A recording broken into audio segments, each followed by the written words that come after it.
Assalamu alaikum, Hoş geldiniz, all the parents, teachers, school administration, children, everybody who is on this forum.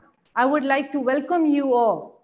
Pak-Turk Marif International Schools and Colleges welcome you all worthy parents here from Turkey on this forum. I am Farah Nadeem, working in head office, Islamabad of Pak-Turk Marif International Schools and Colleges. Parents Academy is a free year-round parents engagement initiative of Pak-Turk Marif International Schools and Colleges, helping parents become full partners in their children's education. As shared before as well, the goal of this program is to provide educational excellence for all of our children by informing parents about the importance of their role, uniting families and school, and giving parents a fuller sense of their rights, responsibilities, and the educational opportunities available. In addition, parents are having the opportunity to participate in face-to-face workshops that are aligned with their needs and are conveniently located near their home and workplaces. And this wonderful session will highlight the inner mechanism of curiosity for young learners and how the passion for the learning can further be promoted. What rewards and stimulations can be good boosters for learning, and ultimately how deep learning can take place. It is my distinct honor to introduce to you our esteemed guest of honor and speaker for today's session, Ms. Sümeyye Ceylan. Ms. Sümeyye is graduated in mathematics from University of Vienna. She defended her master's thesis in Fourier analysis. She did a second master's in pedagogy at the University of Vienna. During her stay in Vienna, she took astronomy courses from Kufner Observatory in Vienna. In 2013, she enrolled in philosophy PhD at the Department of Philosophy, Istanbul Medeniyet University. Her main academic interest has been science, education, philosophy of mathematics, logic, history of science, history of logic, STEAM education, and social entrepreneurship. Ms. Sümeyye had a growing urge inside her to do something to transform the way education system works in Turkey. She wanted to create a more child-friendly, play-based, and imagination-driven educational methodologies. Therefore, she established Usturlab in 2012, a social enterprise which produces content, plays, toys, and games for the children to learn and design scientific exhibitions.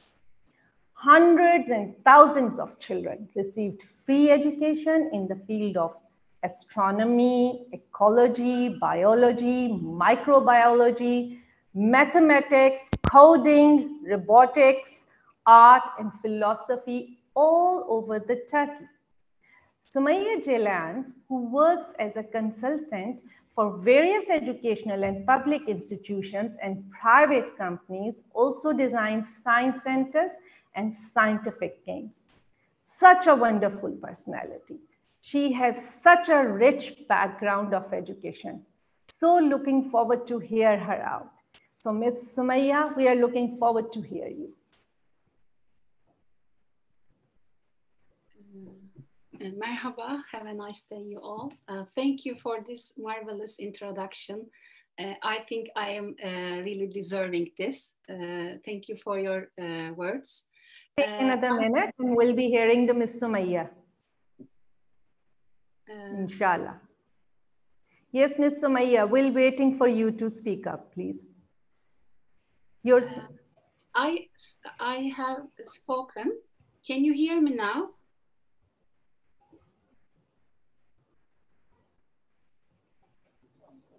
I'm actually speaking. Can you hear me? Assalamu alaikum, Miss. Yes, your voice is clear, audible to us. Can you hear me?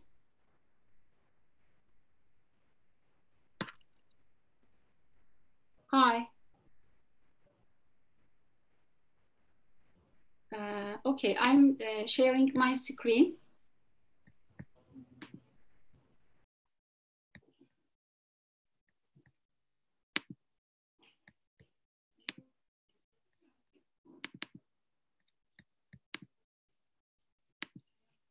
Can you see my screen?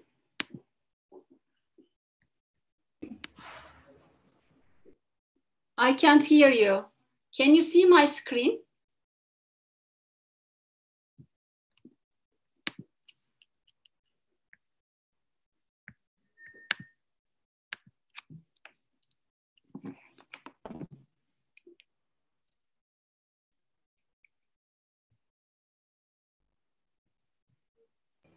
Feeling excited already.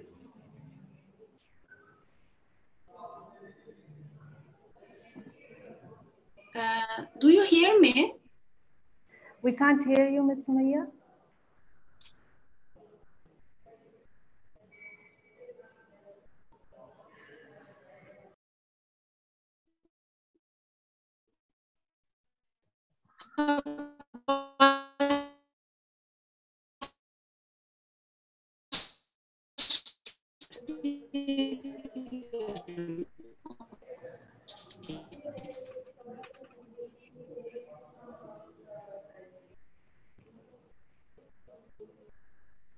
I thought that nobody hears me. Sorry for the delay.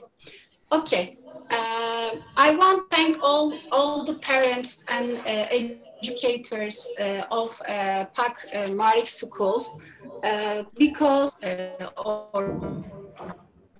work, but the one whose caretakers, whose parents are eager to learn and explore the universe. They are lifelong learners.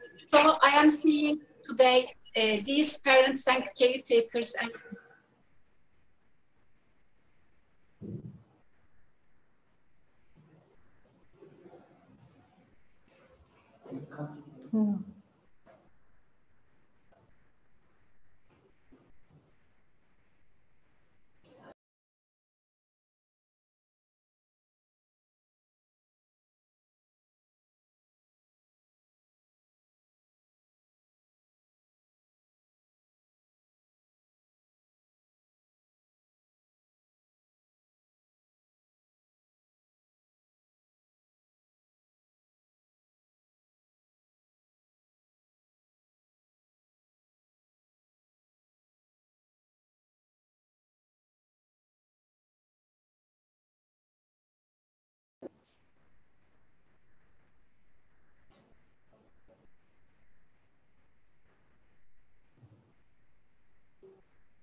Okay, Ms. Sümeyye.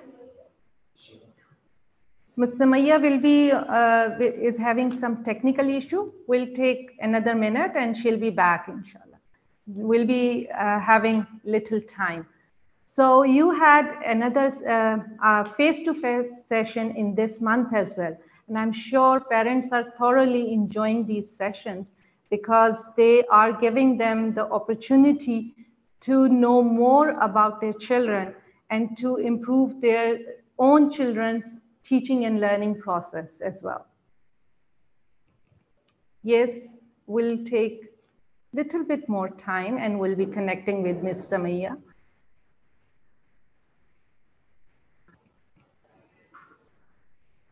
I'm so honored and grateful for all the parents who have come all the way to the schools also to hear this session and who have joined us in this session. We will be answering your question at the end of the sessions. Please keep on writing your questions. I'll be taking the account of your questions and I'll be writing them down and I'll be asking her Inshallah, we'll be getting the chance to know more. We'll be getting more knowledge from these, alhamdulillah, wonderful, knowledgeable contributors. Hi, I'm so sorry. We have been having a problem right now. This topic is very important as well, as we need to know which factors motivate our children to learn more, where they want to become independent, how they can become independent. So it's not only you, it's me even, me as a parent. I want to know how my child is going to be more independent in future and right now. Instead of telling him to study all the time, I want him to take the responsibility of his own learning. So I'm so looking forward to hear Ms. Sümeyye. First, okay, Ms. Sümeyye is here now. So, yes. Ms. Sümeyye. Yes, thank you. Over to you. Yeah, thank you. I want to apologize because of the technical problem. My internet went. So right now it's solved. I again want to thank all the parents because they are eager to learn for the development of their children. I want to emphasize the word curiosity in the title of my speech today, because curiosity is like the main human is one of the main notions which is fundamental for the education of human beings. So let's look at what curiosity is. Curiosity is in dictionary a desire to know about something. And I want to emphasize this word, desire. Children are in nature desire to know. They are in nature curious. So I want to talk to you about a research done by NASA in 1960s in America. They want to have a creative team because they have really difficult engineering problems to solve. They want to go to space. So they need creative adults. They conducted a study on adults to find the ways they how creative they are. Then they find out that not much of the adult people are creative. They want to make this test with 5-year-old children. They conduct this test with 5-year-old children, this creativity test. Then the results are shocking. 98% of all children are creative geniuses.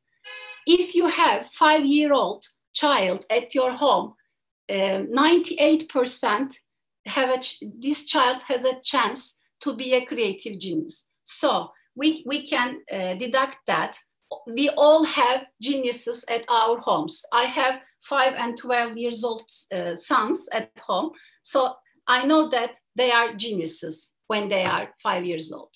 So then they are really shocked, the researchers conducting this research. Then they do one more research on 12 to 15 years old children when they are in the middle school. Then they are surprised to find out that these children have lost their most of their ability of creativity. They are not as creative as they were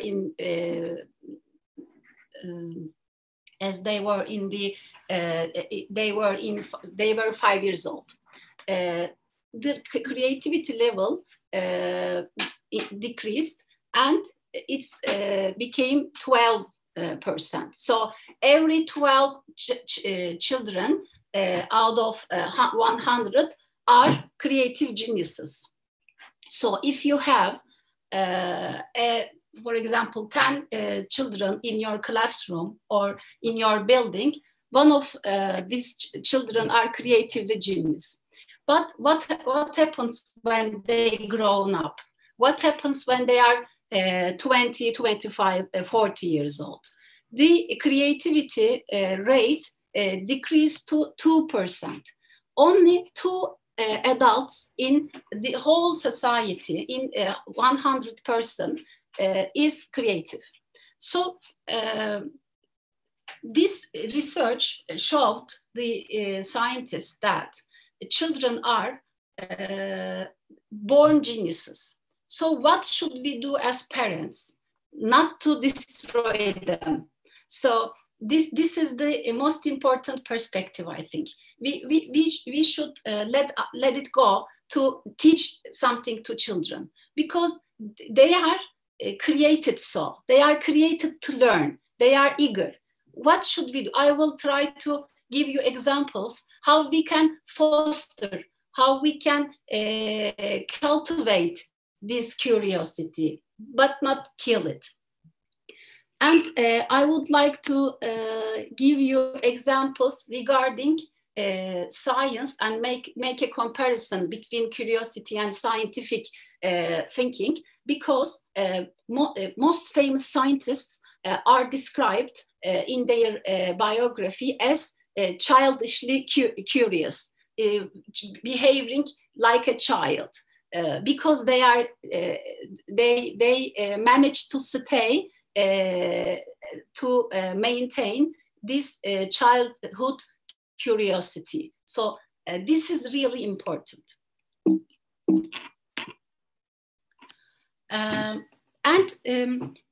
This is something in the history of humankind. All greatest thinkers are emphasized. For example, Cicero says, curiosity is a love of knowledge without the lure of profit. So think about your children. They are eager to learn. They are curious. They don't want to get profit from it. If we want to learn something, we think, if I learn this, what will I do with it? We are not learning something just to learn it, you know, just out of curiosity. So this is really important. And Aristotle, the famous Greek philosopher, says all philosophy, I mean thinking, starts with wonder. So this really important. All men by nature desire to know. So all human beings are created like that, in this nature. And I would like to mention Isaac Asimov too. He is a really esteemed science fiction writer, novelist, and I would the parents and caretakers who has the opportunity should buy his books for their children, and you should read it too, because it really fosters the one who reads imagination. It's really nice books. And he emphasized curiosity as well. He says, almost in the beginning, when there is nothing in the universe, there was curiosity. Everything started, popped up from curiosity. Desire to know. And I want to mention one more scientist, the last one.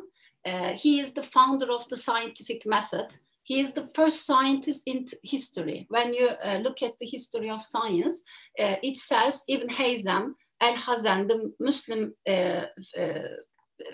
scientist, who is the founder of optics as well, the one of the study under physics.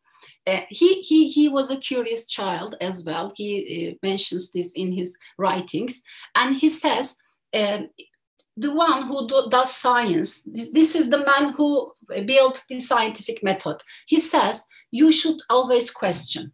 The answers, this doesn't have that much importance, but question, to be able to ask questions. This is the most important things. And the goal of the learning, goal of the education is to learn to ask questions.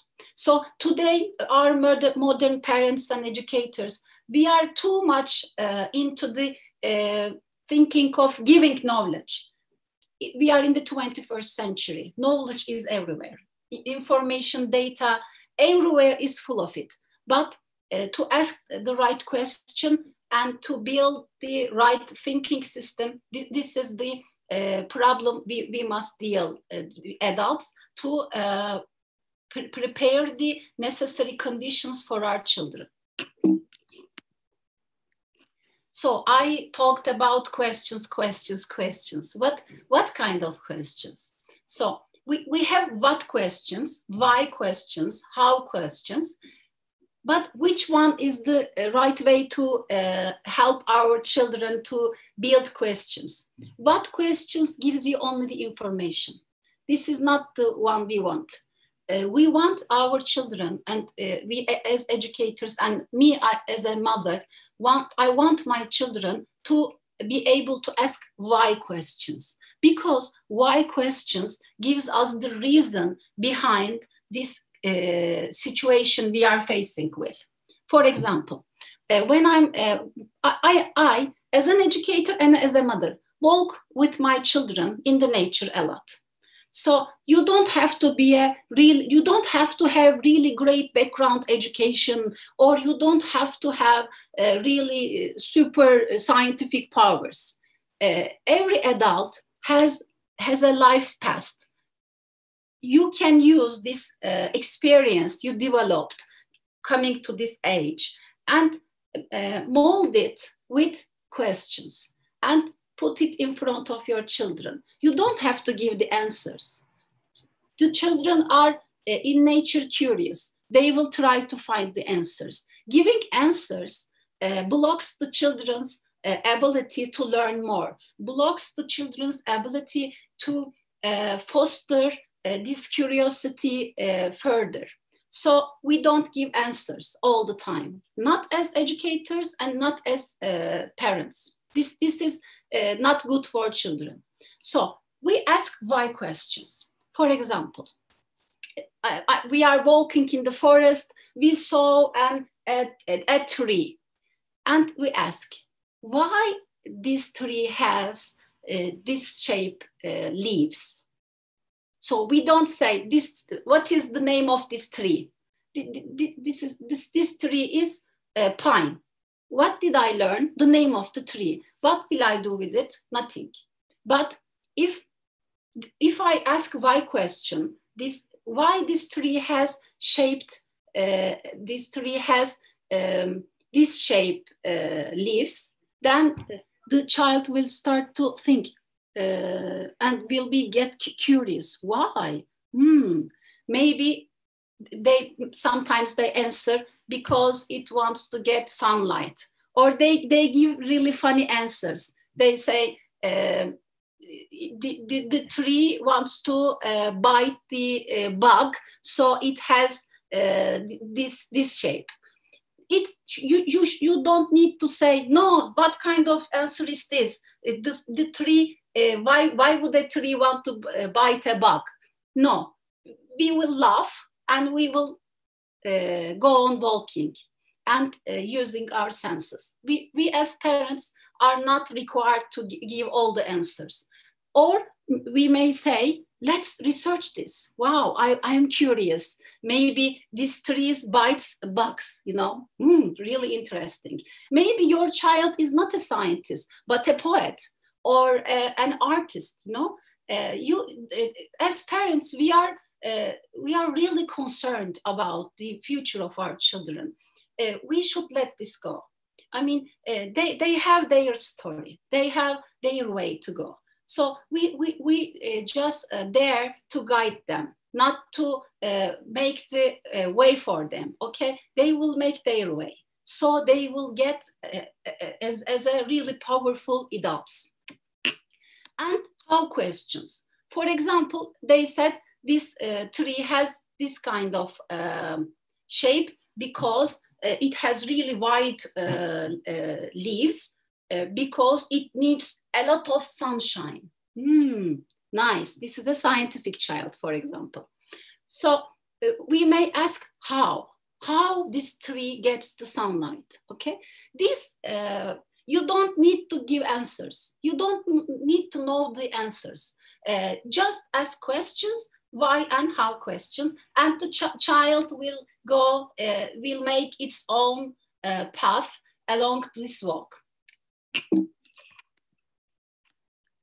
This questionary walks will improve this child's curiosity to scientific skills. You know, maybe you are thinking, how is this possible? I will take a walk with my child in the forest and he or she will become a scientific thinker. Yes, I guarantee you, they will become scientific thinkers, because in these walks, they will observe. You don't need to be Einstein to give him all the answers in the modern physics, you know. No, they observe. You observe as well. You will have fun too. And they will classify. They will think, this tree has this shape and that tree has that shape. And this tree doesn't have in this season the leaves, but that tree has. Wow, how? They ask. Okay, you ask with them. So they maybe they will start measuring. Maybe they will start writing. They will start defining. And you are communicating. This is unhealthy communication. And they will make deduction. They will they will make inferring. You know, I'm a educated mathematician. Mathematics is the language to infer, you know, to prove, to make the proof of the sentences, the propositions. So inferring is the fundamental principle in mathematics. So when you take a stroll in the park, your children will develop these abilities in a really nice bonding, social, emotional skills developing walk.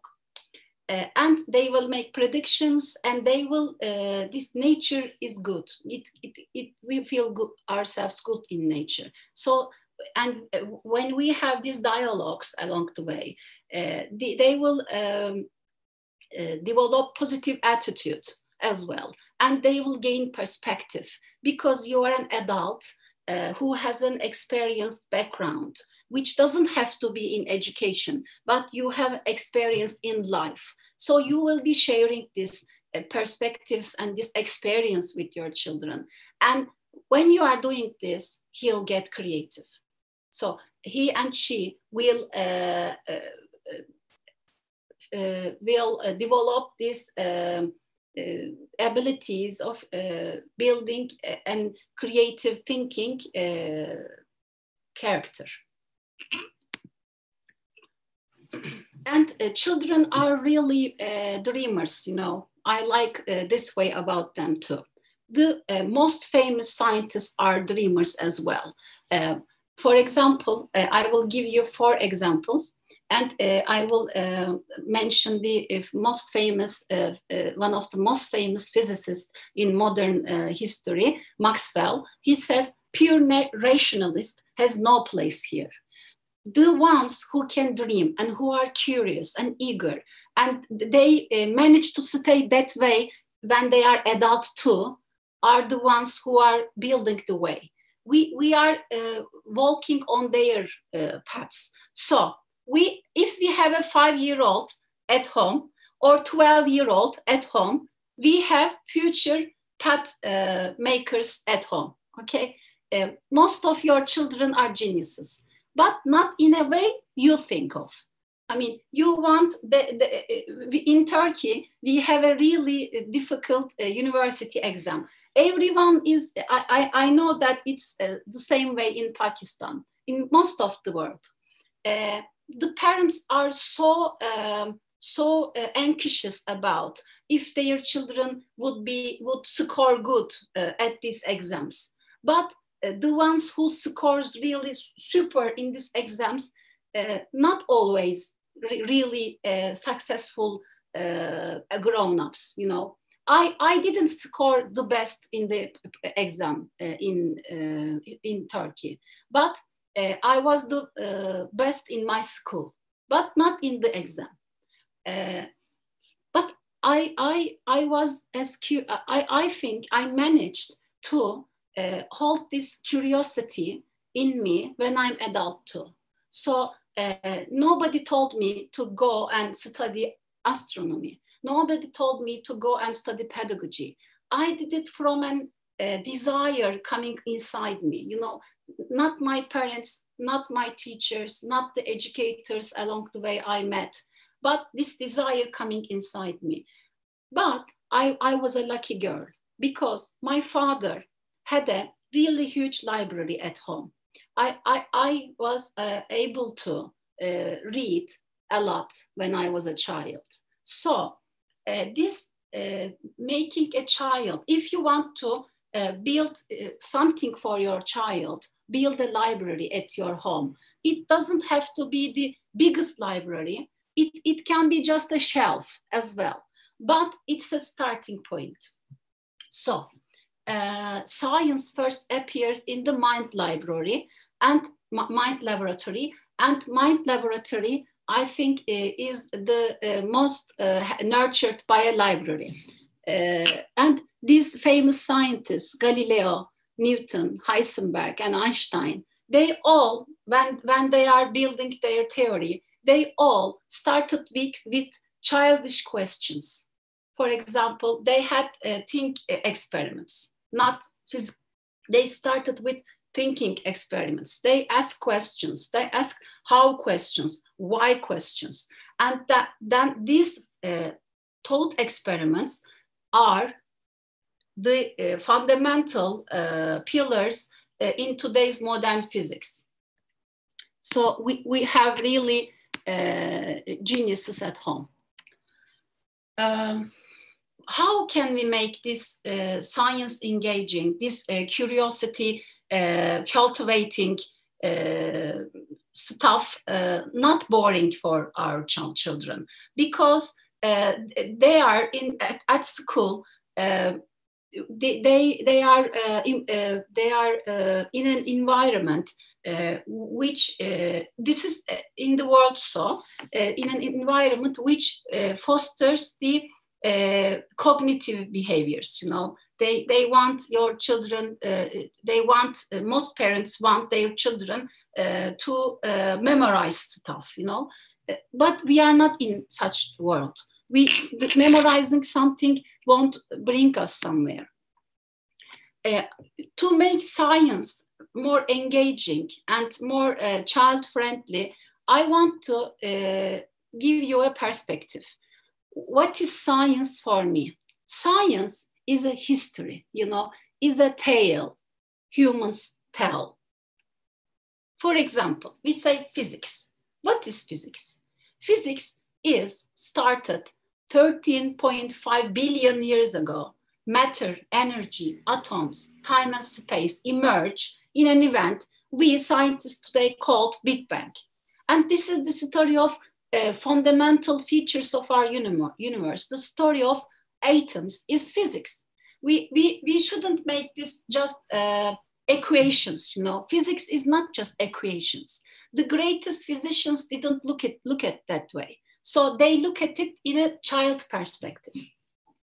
For example, chemistry. When we think of adults, when we think of chemistry, we think chemistry is somebody in the laboratory, you know? No, chemistry is the story of molecules. When you think it that way, you can tell this story as well. You don't need to work in the laboratory. So you can start the conversation, you know, as parents and caretakers of these children. This interaction, what happens between these molecules? Wow, how do they emerge like this? Just ask questions.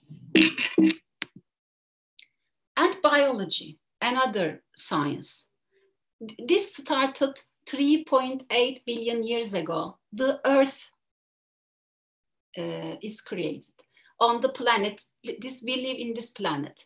This is a large and complex structure.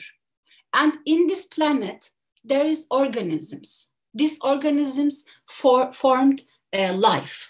And we call this story, this is a story we are telling, the story of organisms and we call it life, it's biology.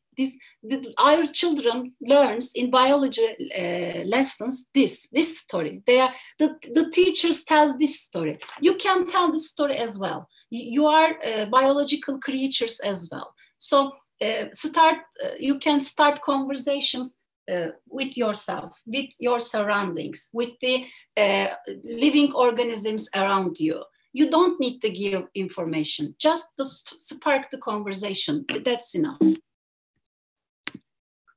And 70,000 years ago, humans started to walk on this planet. So they built cultures. And the development of human cultures that followed is what we call history. So we tell our children this interaction from cultures. For example, Pakistani and Turkish people have a common culture, and we have a common tale to tell our children, for example, and we can tell this. We don't need our children. We have experience. We can read from books and start conversations telling the story of human. And if we change our perspectives, I want to give you an examples of changing the perspective. 2,000 years long, humans thought that only geometry possible is the Euclidean geometry.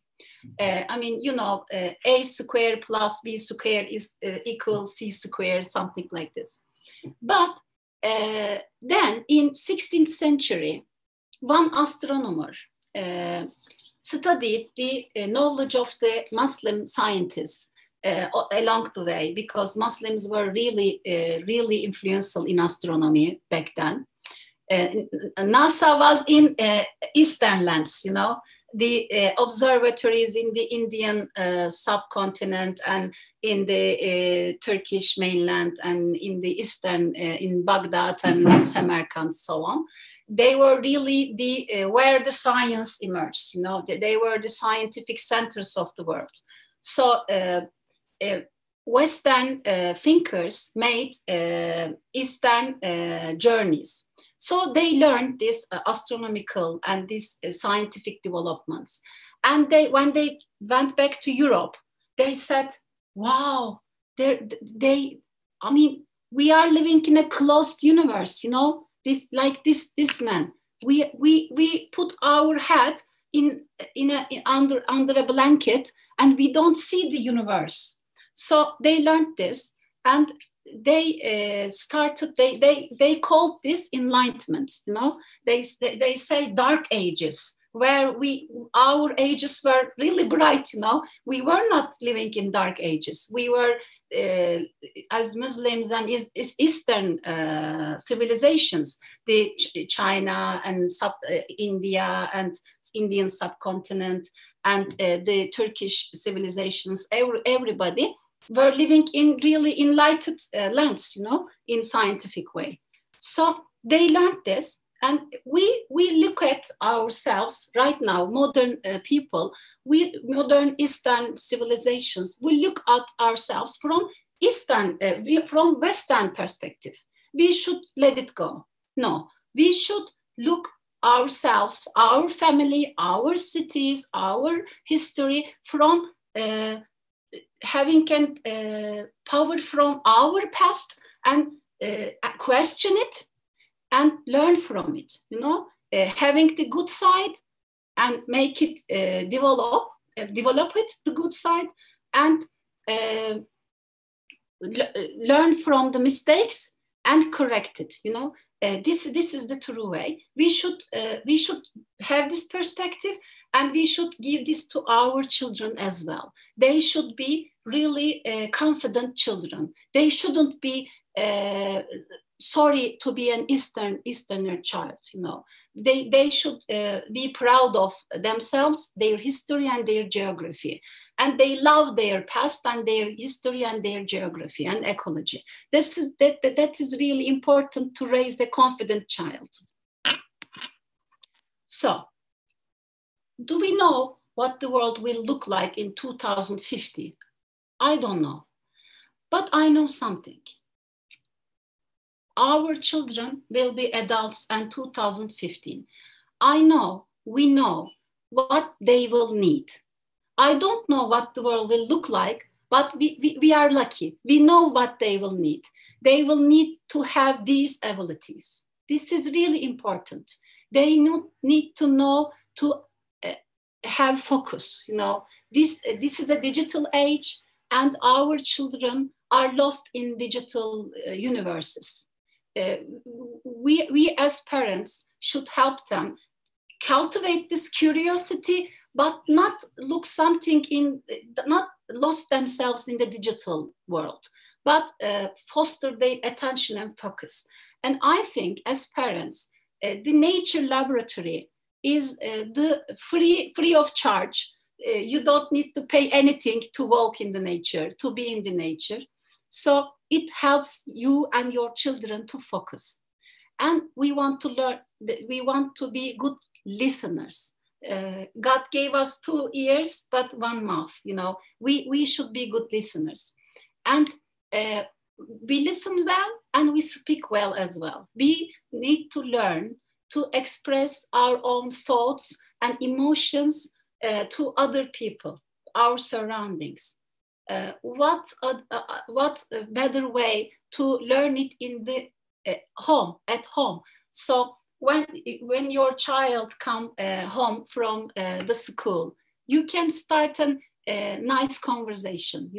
This will help to help him or her to express her thoughts and emotions. Emotion is really important. You shouldn't ask them to, how was the school? No. What did you do today? But how do they feel? They should learn to express themselves in emotional way as well. And building good relationship with others. The children who has good relationship with their parents, the research shows, has good relationships with the society as well. So everything starts at home. And being a lifetime learner, what better way to be a parent who is a lifetime learner? I mean, if we don't like learning when we are adult, we say, I learned this, now it's your turn. When I'm 30 or 40, the child will think, when I'm 30 or 40, I won't learn anymore. This is not the way. 2050 will be the age of learners. I mean, everything changes so fast. So we have to be active learners, lifelong and life-wide. So, and patience.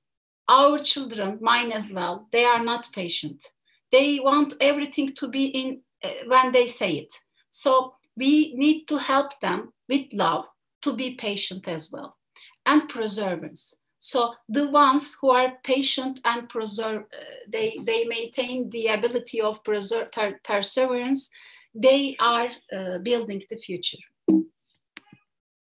So I mentioned a lot about the nature. I want to give you an example. I am conducting with a lot of children throughout Turkey and with my children as well. I say nature is the best teacher and laboratory. So I want to introduce you to nature pedagogy. Nature pedagogy is interdisciplinary. So because it's the ultimate teacher, it's relatively new branch in the educational level, but it combines pedagogy, knowledge, nature, and ecosystems, and every other learning and doing educational models as well. Right now in the world, this method, one of the most important pillars of building a green economy society, because the green economy is the economy of the future.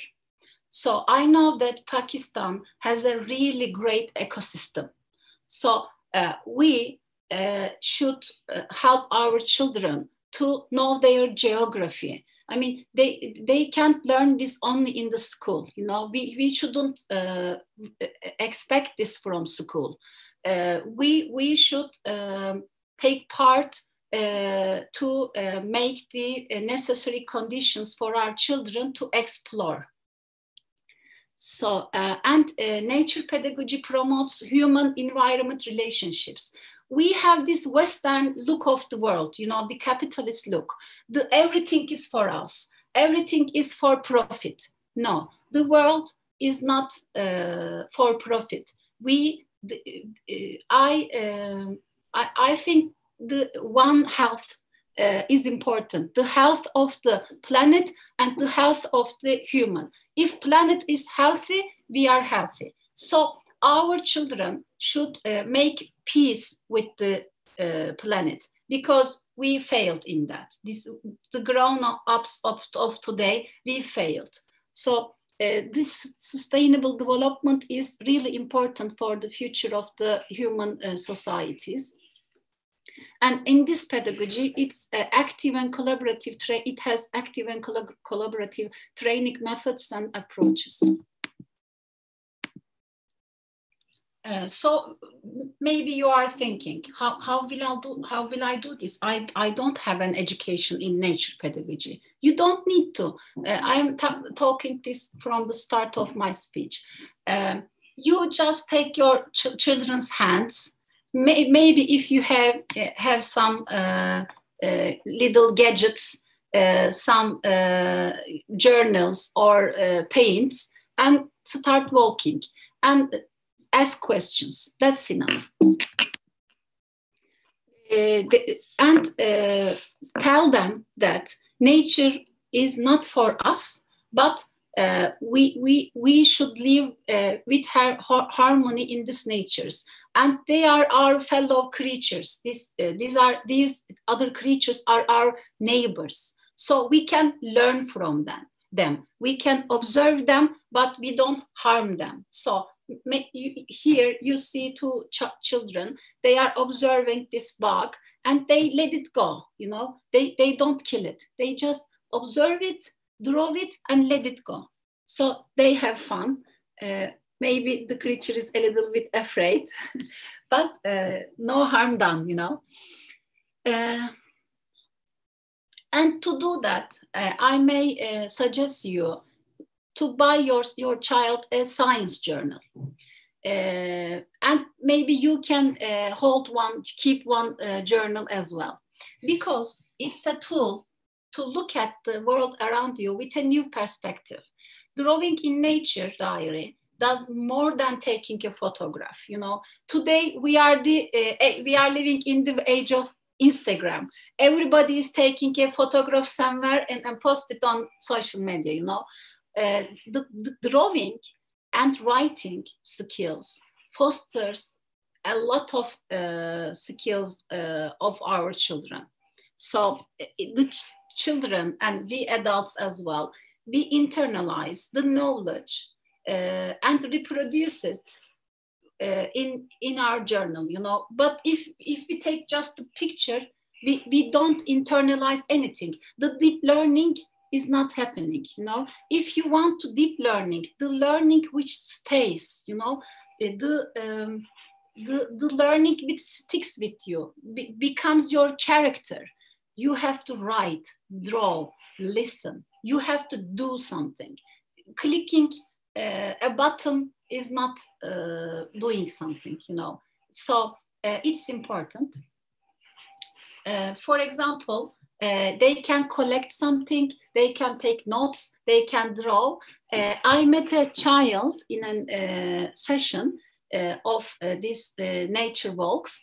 I make some emotional activities in the forest.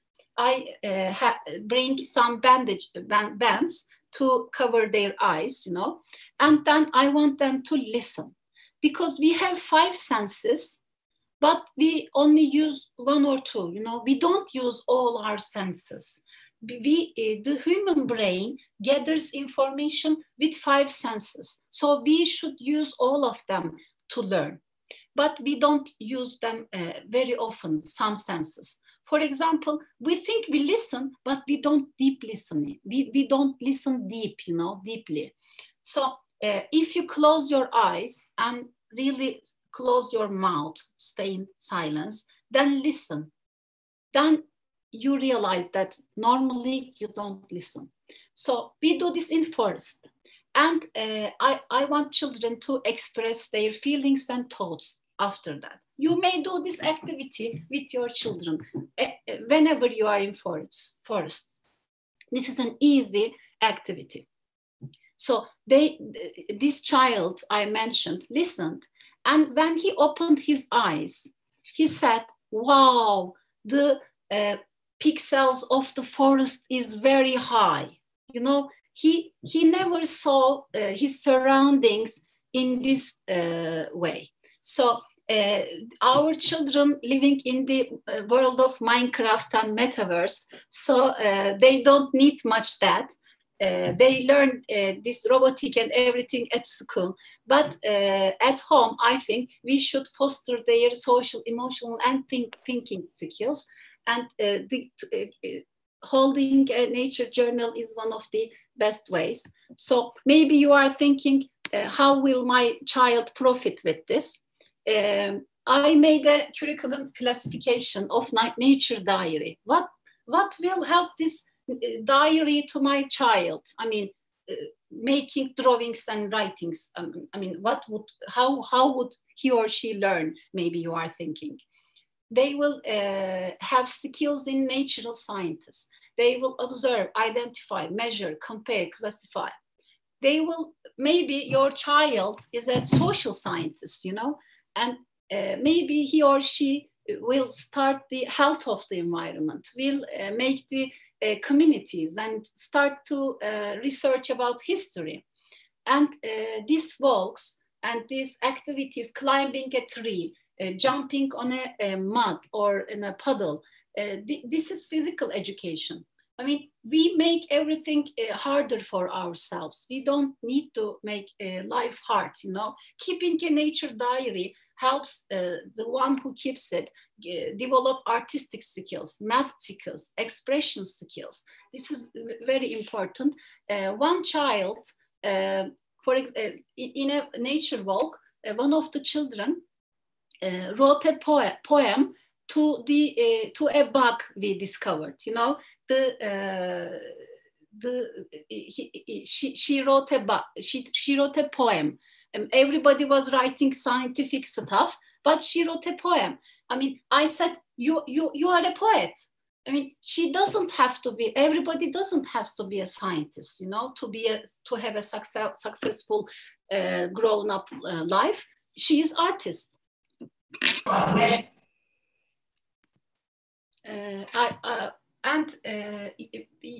You can use nature as a way to help your children to express their artistic skills as well.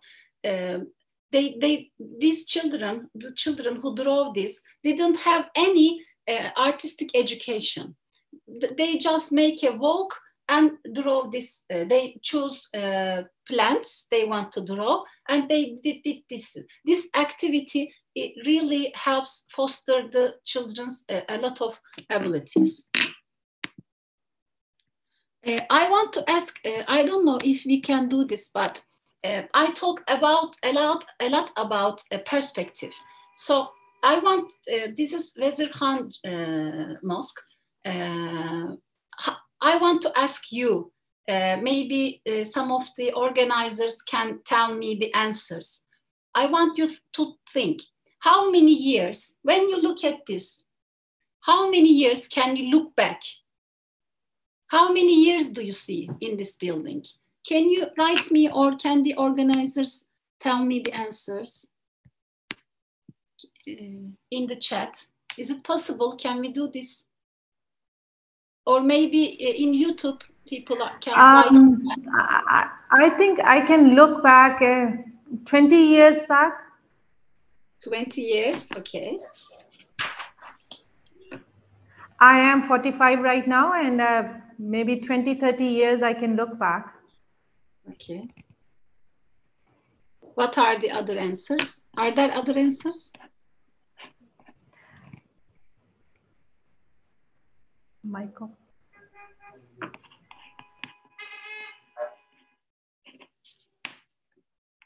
In Turkey, I in do your chat box. The I don't parents see are writing more than 6 years. 6 years, 60 years. 6 years. 60 years, okay.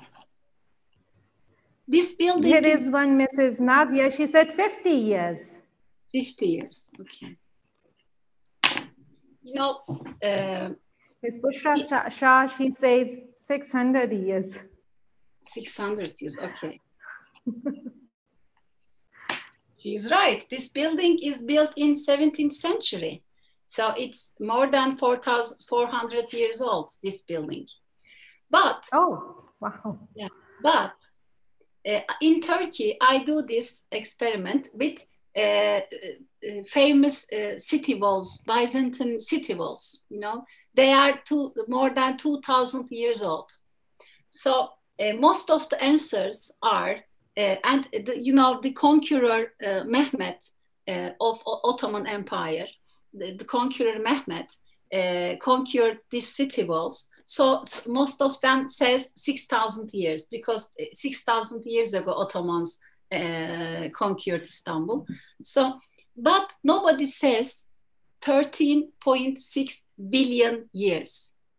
Nobody solves atoms, molecules, living organisms in these buildings, you know. We always look at things with our past experience. We have glasses, you know. We look at from these glasses. We should take these glasses out sometimes and try to look it from a wider perspective. This is the scientific way. I mean, taking things out, you know. I will give you one more example. When you look at this, what do you hear? Can you give me answers? I think I can't hear anything. I can see the colors though. Yes. You know, hearing is not only for ears. These primroses can hear. Here, you know, what is hearing? Hearing is the sound is a wave, electromagnetic wave. You know, it has a journey. So this is sound. So we you know, can you see the shape of the flower? It hears. It's like an ear. You know, it's concave. It's like bowl shaped. You know, bowl shaped. When you look deeply, you all will realize that most of the flowers are that way. So these flowers, they hear the sound vibrations of the bees, you know. They can learn, they can hear low frequency, which humans can't hear. And do you know what when they hear, what do they do? What they do? They produce sugar to make themselves more attractive for the bee, because they need bee to be pollinated. So flowers hear. I mean, this is the way to look at this. Not this way, but take these glasses out and try to see the hearing, try to hear the taste, you know. These 5 senses are not like, they are elastic. There is relations between them. I want you all to, I wish you all, my speech helped you to look at things from different perspective, because you don't need really high education to do that, because you are equipped with it, you know. God made us this way. We have 5 senses, everybody.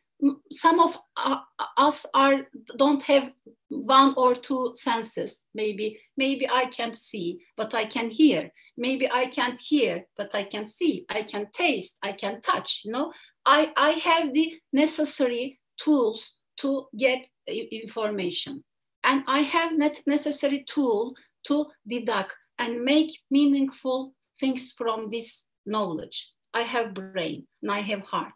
So when we use these five senses and these two places, I think, and we can guide our children in the necessary way so that they can foster and they can be creative geniuses, not only when they are 5 years old, but they are 50 years old as well. Thank you for listening.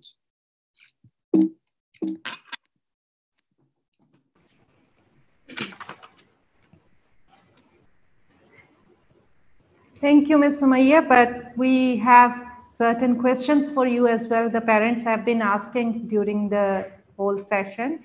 I would be asking these questions.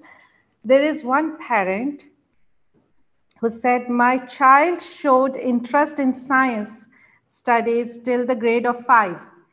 And in grade 6, lost interest in science. Maybe the teacher changed me as a parent. What can I do to improve his interest in science back? I advised in my speech as well. You should start with walks in nature, building the dialogue firstly. Because if you start doing, oh, look at this great science, I mean, no.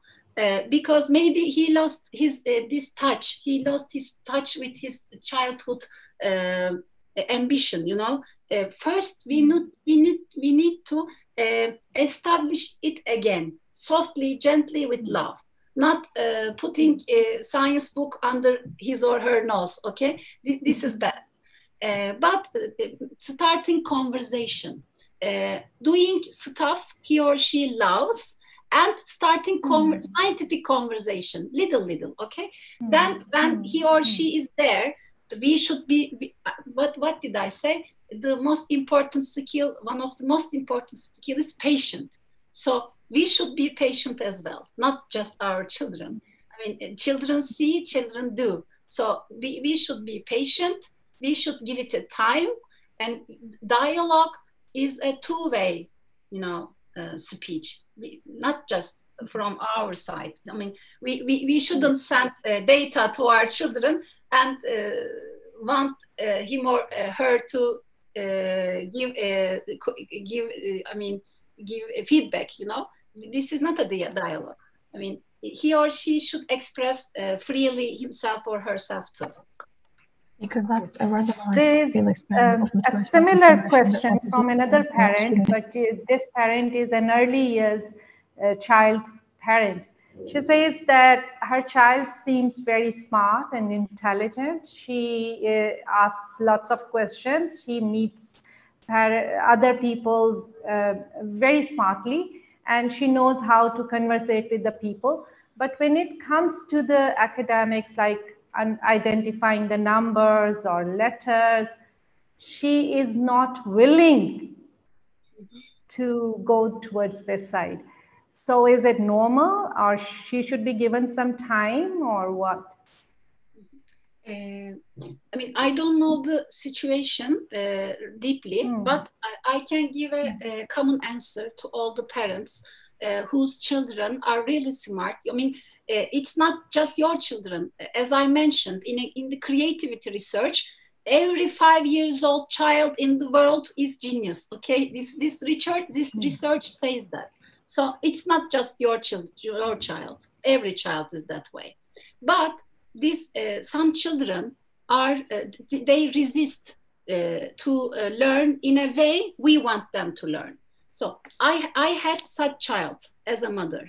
My big child, he is now 12 years old. He liked to write, you know, 5 years long. I tried to make it a fun game for him. For example, he didn't want to make this, you know, when in the first class, for example, you have like this dots, little dots, and you want the child to make this line, you know, and the child doesn't want to make this line. So I told him a story. This is your I mean, my child likes fighting and something like this. This is your bow. You are a warrior, and your bows should go from this place to that place. And the enemy is getting near. Okay, we are running, and oh, bows like this. I was like the watching the. I was living in. Lord of the Rings, you know, while we were doing homework. I was telling him stories, and he was like, okay, oh, it's fun. Let's do this drawing. And when he's ready, he did his homework. And I did this 3 years long to be able to make him to make his homework. But right now, he does his homework on his own. But it's a process. You should be patient. There are children who are really psychologically need help. This is not the end of the world. You should find a consultant, pedagogue, and visit him or her. This is important. If your child has really big problem, which you can solve, you should advise. I mean, we as parents are not alone, you know. We shouldn't be scared to be stigmatized that our children has deficiency. Maybe he or she has that, but if we learn it in a younger age, then we can solve it. That is really.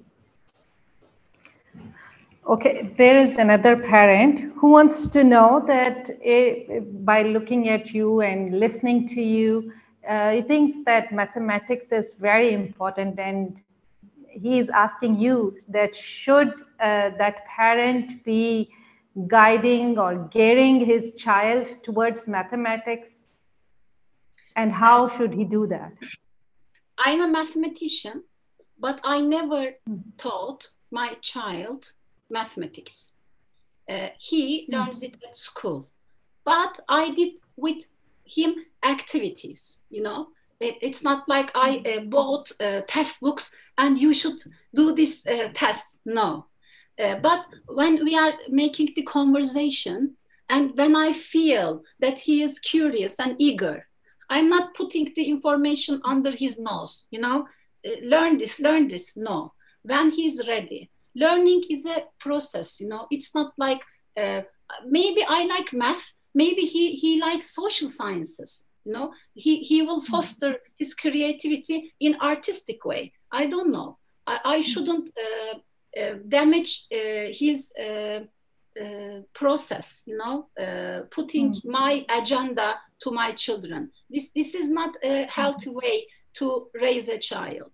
But we should, as parents, try to realize what is the ability and skills my child fosters easily, you know, which he or she comes inside, you know. If you look at it this perspective, you will start to realize. For example, my son is a thinker, you know. He asks a lot of questions. He thinks. But sometimes he doesn't bother about the answers. I mean, I think I would like him to get curious about the answers too. But this is his agenda, and this is my agenda. I shouldn't force my agenda to my child. Okay, this is not a healthy parent-child relationship. So if you want your children to foster mathematical skills, first introduce your children mathematical games, mathematical surroundings. If you have in your city science centers, you can visit there. And in the forest, when you are having a picnic, you can take a walk and talk about the mathematics in nature, you know, start the conversation. And when you realize they are eager to learn more, you can buy books. You can ask the teachers in Marif schools for their advice, mathematics teachers, you know. Then this taking advice, making the environment, starting the dialogue will spark his or her interest in mathematics and other subjects is as well. Thank you so much. It was such a wonderful answer. What should be a good balance of asking why question to avoid children? I mean, a healthy child asks 100 questions approximately. Research shows 100 questions each day. You know, each day 100 questions. So I think there is no way to avoid the questions of children. But sometimes I do this to my children when they ask too many questions and I don't have the necessary time to foster this dialogue. I say, wow, great questions. Why don't you find the answers here, there? I show them where they can find the answers. I mean, I am not the authority in this subject, I say. Maybe you can research when he or she is old. When he or she is young, 5, 6, 7 years old, I tell them to make a picture of this question and let's talk about this picture in the evening, for example. So you can navigate them, you know, to make their questions visible. I hope this is an answer for your question. Thank you so much.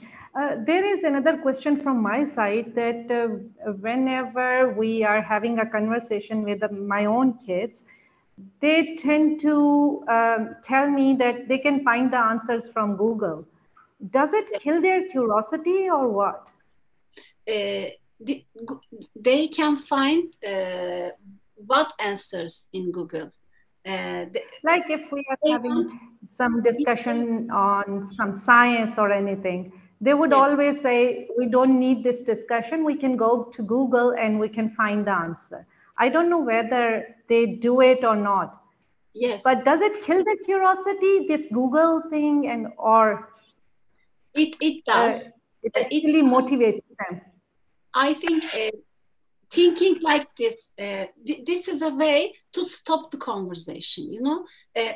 You may say to them, you can find the answer of this question from another person in Google. What is your point of view? I'm wondering. Not the point of view from somebody else, you know. But if you ask them, what is Maxwell equations? Yes, they can find it on Google. You should ask them questions which they can't find anywhere, you know. You can build the question in a smart way so that they can't run away. Okay, it's important. I totally understand. Thank you, Ms. Sümeyye. In fact, I must say that I could infer the whole session with my own subject as well, as I'm heading the Department of Early Years over here. And I could see all the suggestions and advices of yours very helpful for me and my team, inshallah. We'll be using these suggestions and activities in our curriculum as well. Thank you. Thank you so much. It was a wonderful session with you. Thank you. Thank you for inviting me to speak in front of these esteemed listeners.